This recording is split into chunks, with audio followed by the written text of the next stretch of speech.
our chief guest. Oh, do we have a chief guest? Of course. How come we can have a program without a chief guest? What to do? Do we really? I don't know. I'm just saying. Okay, let's call Bala Pullar to the stage to say a couple of words and see whether we do really have a chief guest. Good evening. I have the unique privilege of introducing our chief guest for the evening, Dr. Panambalam Balakumar. He studied at Jaffna Hindu College from 1965 to 1973.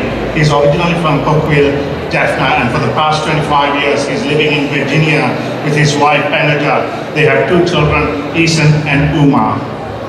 Dr. Balakumar is the elder son of the late Mr. Panambalam, who was a teacher at Jaffna Hindu College from 1964 to 1974, and his three younger brothers also studied at Jaffna Hindu College. During his Jaffna Hindu College days, Dr. Balakumar played soccer for the college team from 1971 to 1973 and was awarded college colors of his efforts. He received his bachelor's degree in civil engineering from University of Peradeniya, and he left Sri Lanka in 1977 to the US to continue his higher studies. He completed his master's degree in mechanical engineering at University of Missouri, Rolla, and then he did his PhD in field of aeronautics at MIT. He conducted his postdoctoral research at Arizona State University in the field of hypersonic boundary layer transitions. Dr. Balakumar currently works at NASA Langley Center as a research scientist and conducts extensive research in the field of supersonic, hypersonic boundary layer transition and turbulence. The main focus of his research effort is to make hypersonic and supersonic vehicles safer and efficient. Dr. Balakumar received a number of honors and awards for his services at NASA and his contributions to aeronautical engineering. In 2011, he has honored by the American Institute of Aeronautics and Astronautics, the world's largest professional society for the field of aerospace engineering, for developing the best research paper in the area of fluid dynamics. Most notably, in 2012, Dr. Balakumar received the prestigious NASA Exceptional Engineering Achievement Medal. The medal was established in 1981 to recognize unusually significant engineering contributions towards achievements of aeronautical and space exploration goals. Dr. Balakumar, in addition to his many achievements, he continues to enjoy playing soccer and regularly participate in the adult league games. Please join me in welcoming Dr. Balakumar to the stage to say a few words. Dr. Balakumar. We would like to call Mr. and Mrs. Khader to the stage to honor Dr. Balakumar as well.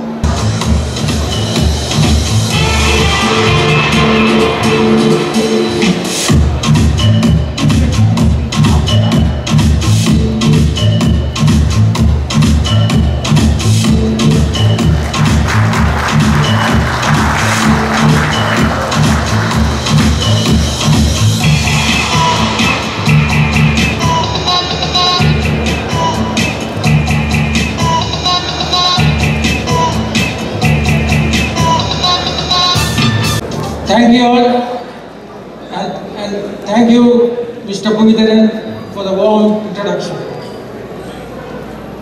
Teachers and my former teachers, members of the committee, my classmates, my teammates, friends, ladies and gentlemen.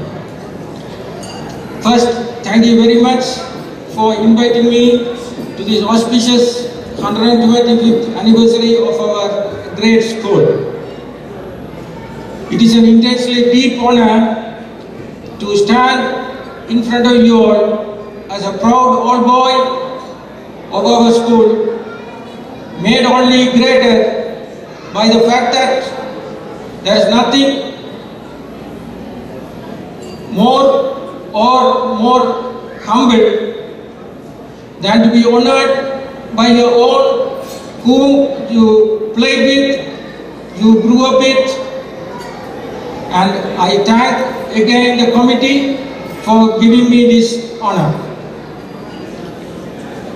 When Ravi called me to invite me to this occasion, I asked him several times, are you sure you didn't dial the wrong number?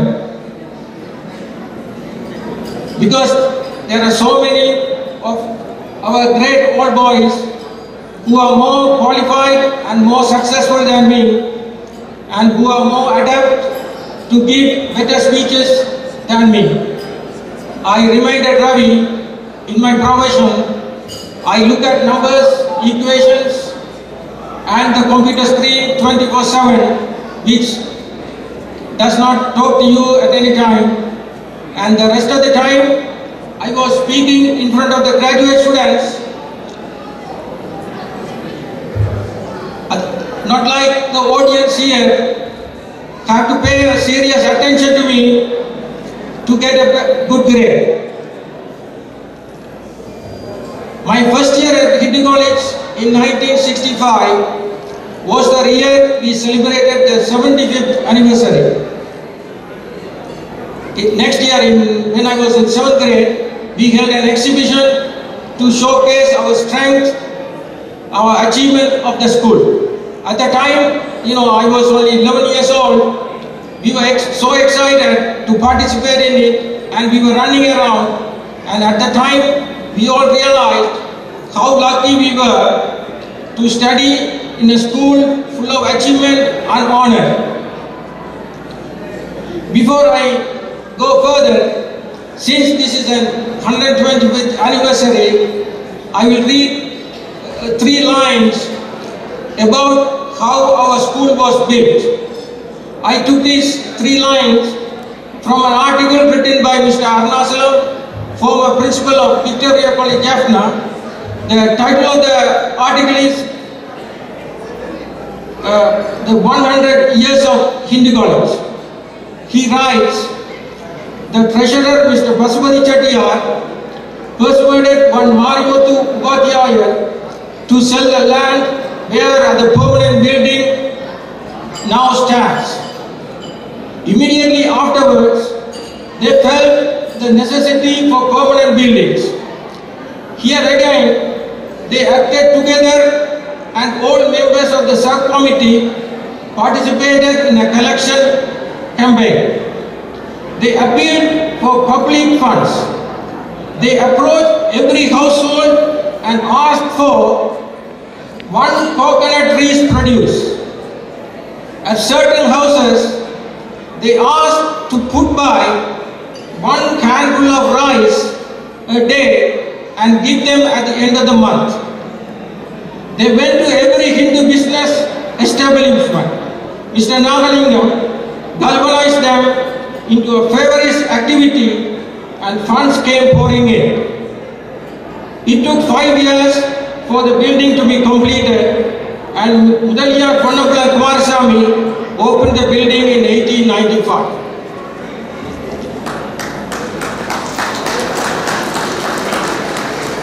But here we are at the 125th anniversary celebration in 2015, and I continue to be more and more astounded by the resolve, fortitude, and continued excellence of our great school. Last 50 years have been rife with media-wise standardization, riots after riots, and then came the bloody conflict and hardship. In spite of all this, our people are coming strong but slowly, but our school remained and continues to shine as a jewel in the crown of the common people, as the forefathers envisioned 125 years ago.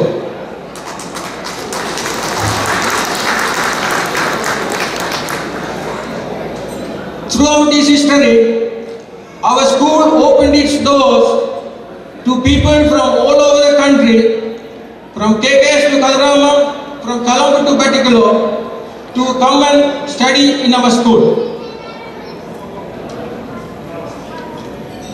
I think this is one of the greatest attributes of our school, and I am fond of it too. Being in the classroom, fighting for who will become #1 in the class, or playing in our grounds every lunchtime from 12:30 to 1:30, sweating under the sun. We all played with all the people we didn't know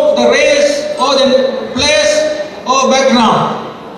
I think that prepared us for a better future when we come to the real world.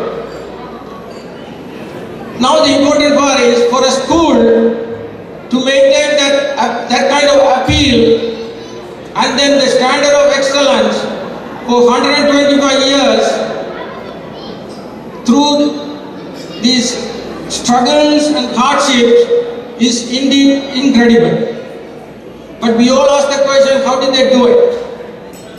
There are so many people who will say, you would bring all the top people from all over the country and then you send them out.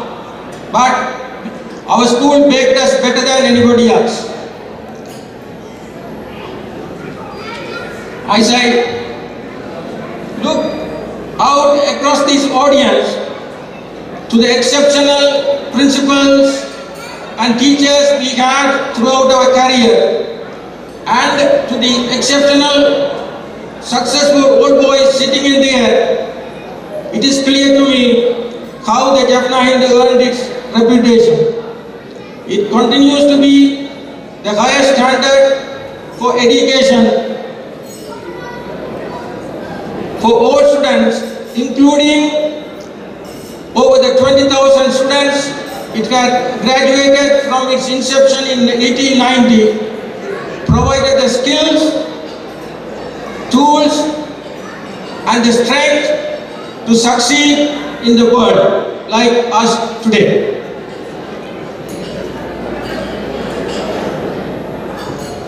I think the past is interesting. It is easy to speak, but now we have to ask the question, what will be the next 120 years hold for us and for our school? When Ravi asked me to speak few words at this podium, I thought about this question a lot. It occurred to me, we spend much time thinking about the past and worrying what we did today will impact tomorrow, but forget to ask what should we do today to achieve the tomorrow we want. I think that should be the question we all should be asking.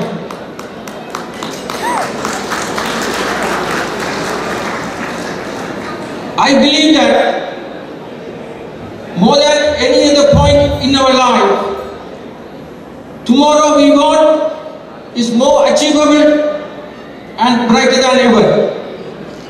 I think because after all these struggles, the resilience our people showed and the achievements and the accomplishments our people showed outside of the country and inside the country made us more confident contrary to the weakness to achieve what we want in our future.